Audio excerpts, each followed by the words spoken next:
energy. Now, this is a field that we can measure with conventional equipment. You can go to the hardware store and build your own detector if you know what you're looking for. So this energy, it's not the prana, it's not the aura, it's not the chakra. It may be related to the prana and the aura and the chakra, but it is an electromagnetic field of energy shaped like a donut. It's called the tube torus, and it extends between 5 and 8 feet from every human heart around us. When I asked the researchers who were working with these fields, I know that these fields are very powerful, and I said, why would they only extend to 5 to 8 feet? And the researchers said, Greg, it's a good question.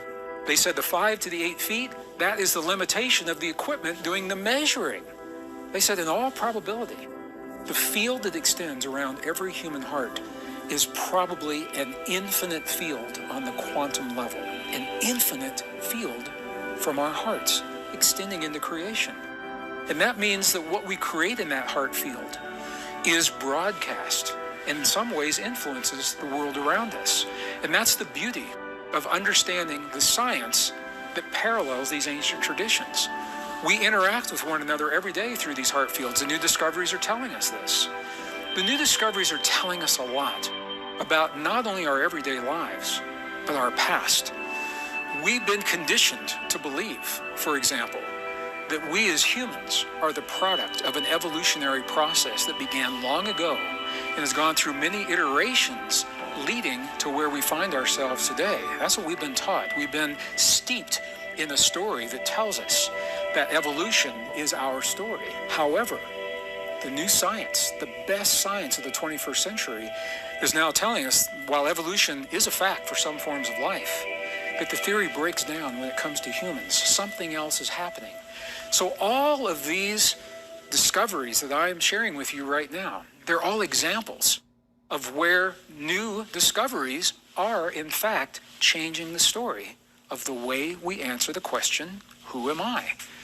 We know that we are connected and not separate. We know that we are energetic beings and that we influence the world around us through that energy. So what I'd like to do right now is zero in on one place in this conversation, to zero in on one of these places where we're taught to think about our past in a way that no longer works, and that is with civilization itself. When I was in school back in the 60s and 70s, I think many of you, when you were in school, or if you have young people in school today, we have been taught, we've been steeped in the belief that civilization began about 5,000, maybe 5,500 years ago with ancient Sumeria. And from that point in time, there has been a linear progression to the point where we are today. And we're taught that we are the most sophisticated civilization that has ever graced the face of the earth. The problem is, the data doesn't support that story. The data doesn't support the story. So what you're seeing on the screen right now is you're seeing an image of the line of history, the timeline of history that was being used when I was in school. And I asked my history professor, I said, what happened to the left of Sumeria?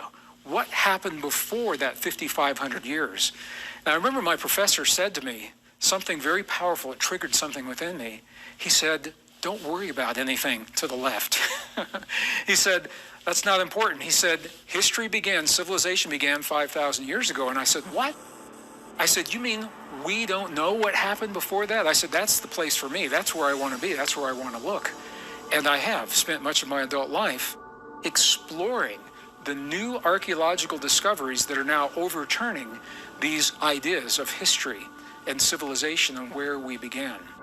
So if you will look to this chart, what you're seeing is the timeline of what we have been led to believe. You see ancient Sumeria, ancient Egypt, and everything, the Maya, the Inca, the Aztec, the Olmec, the Toltec, everything is more recent than that. Greece and Rome, as old as they feel to us, they are all more recent.